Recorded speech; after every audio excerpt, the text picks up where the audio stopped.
Thank you very much for taking the time to watch this video. I think you know that the content of most of these Monday morning videos comes from the day-to-day activity in the trenches. I get a call from an agent with a real-life situation that happened, and they've got a question or a clarification or a misunderstanding, and sometimes I think it's something that everyone would benefit from. In the last week or so, I've had 2 or 3 inquiries from agents, and if you boil it all down, the inquiries tie in with the holdover clause. So I thought it might be worth our while to revisit the holdover clause.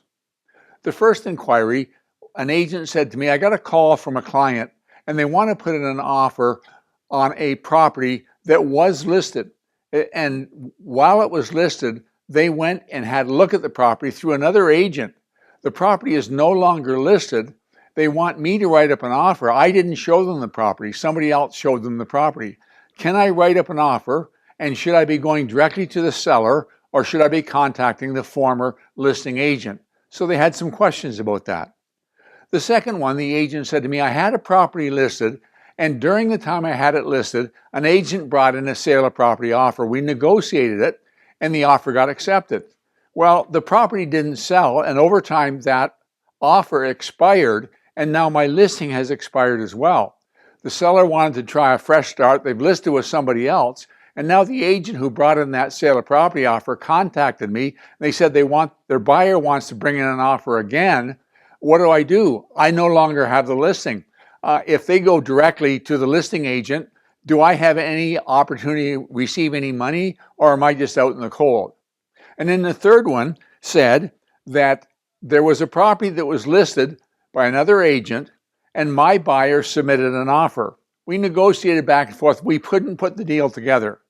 Now the property is listed with a different agent rather than me, and the buyer is using somebody else. Do I have any protection whatever when I showed them the property and when I attempted to negotiate an offer originally? And you might want to look back at the buyer representation agreement for that one.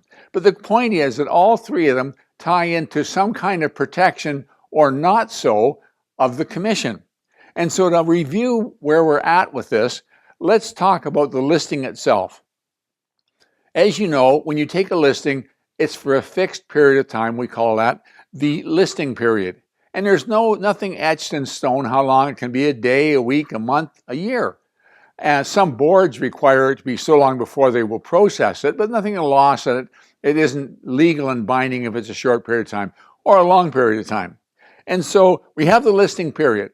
And you remember under TRESA, we have an obligation to tell the seller what services we're going to provide them, and I think some expectations from the seller, what we expect them to do during the listing period. For example, they're to refer us any inquiries that they get. They're to do their part to make sure the property is available to be shown on a reasonable amount of time, and so on. That's during the listing period.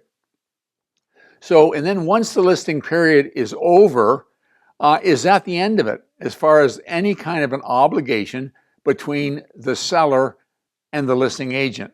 Well, there's always a potential for somebody to do something unscrupulous to try and avoid paying a commission. Let's take a situation where you've got a property listed for sale. It's been on the market for quite some time. Maybe the for sale sign's been on the lawn, and maybe a neighbor, somebody else driven by, and they've noticed that it's been for sale for quite some time. They may have had somebody show them the property. They may have gone through an open house. Maybe they haven't.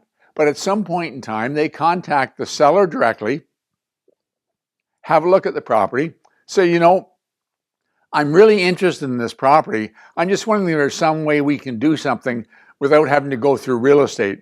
When's the listing expire? And the seller says, well, actually, it's expiring in 2 weeks. And the buyer says, well, look, why don't we wait the 2 weeks and then let's put the deal together. It was around $700,000 you were asking. At 4%, that's $28,000 commission.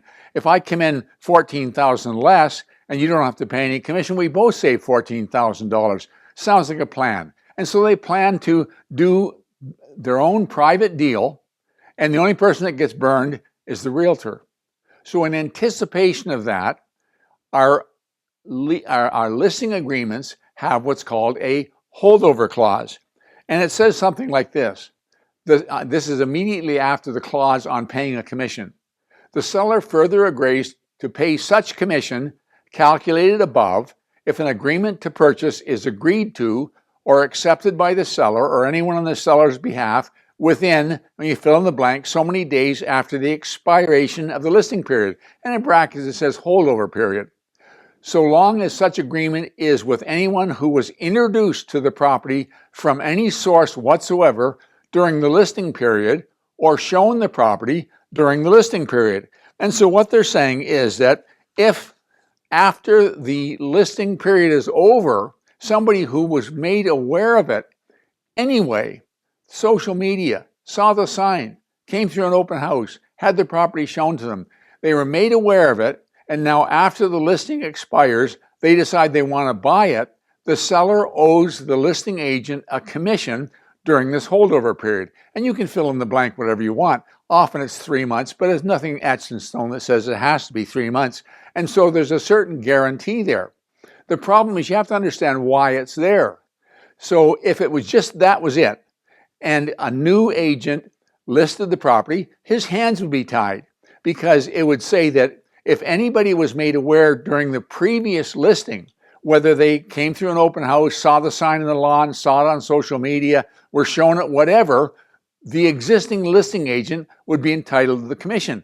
That doesn't make sense, and that isn't what it's there for. And so the clause goes on to say this: if, however, the offer for the purchase of the property is pursuant to a new agreement in writing to pay commission to another registered real estate broker, in other words, listed with somebody else, the seller's liability for commission shall be reduced by the amount by the seller under the new agreement.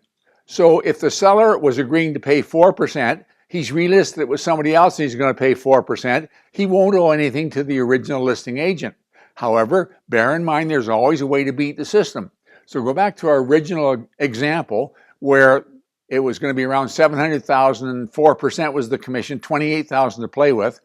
Let's suppose the seller says, well, I've got this holdover clause, but I've got a friend in real estate who will list the property, write up an agreement of purchase and sale. He'll do the whole thing for $1,000.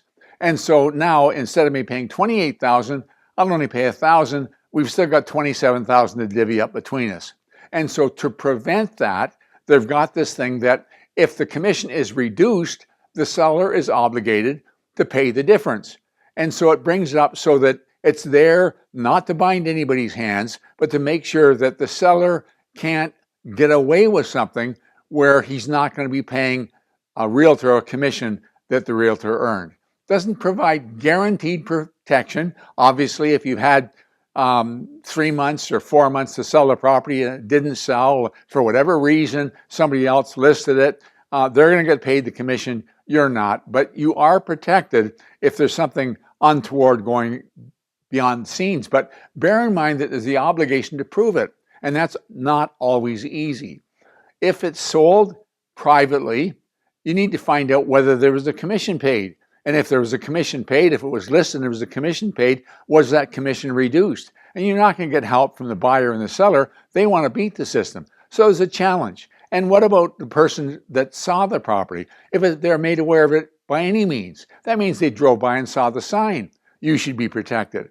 If they saw it on social media, you should be protected. It's very difficult to prove these things. So I think there's some protection there. I think you need to be aware of it, but I think you need to also understand that it isn't just an absolute guarantee. I want to thank you very much for committing your time to watch this video. I'll talk to you again next week.